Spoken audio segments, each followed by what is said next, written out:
Assalamualaikum warahmatullahi wabarakatuh.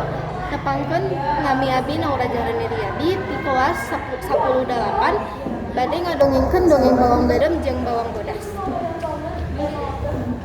Ayo. Di desa Dadakan tinggal saurang randa serta dua anakna. Randa eta ngaranna Borondo serta bawang berem anak kandungna sedangkan anak nenena ngaranna bawang bodas.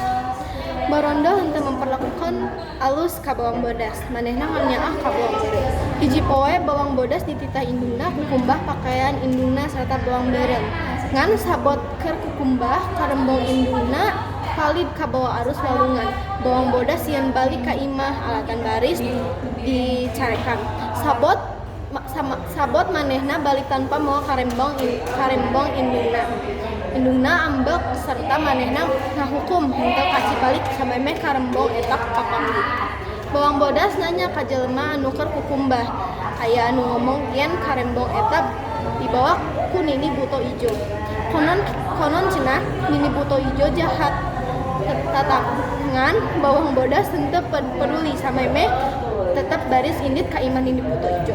Sabot geus nepi ka imah Nini Buto Ijo, bawang bodas ngatuk panto imahna serta Nini Buto Ijo mancukuhul.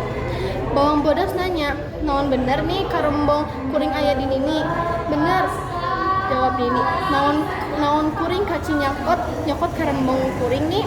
Tanya bawang bodas. Kaci, asalkan maneh kudu mantuan kuring masak serta sejen-sejen serta maneh kudu nginep, jawab Nini. Pemungtunganana bawang bodas sapuh manehna baris nginep. Sabot manehna baris masak, manehna nempo pakakas masakna nyaeta tulang manusia, tapi manehna henteu sieun anu penting manehna bisa menangkeun karembong indungna. Sabot bawang bodas geus nginep sawatara poe manehna kaci balik, ngan manehna kudu milih labu badak atau leutik. Manehna milih anu leutik. Sabot nepi ka imah labu eta dibelah. Sabot dibelah eusina nyaeta perhiasan. Sarta bawang berem iri, pamutunganana manehna nuturkeun bawang bodas ngan manehna ngahajang ngagubrakeun karembongna. Serta manehna oge dititah masak sarta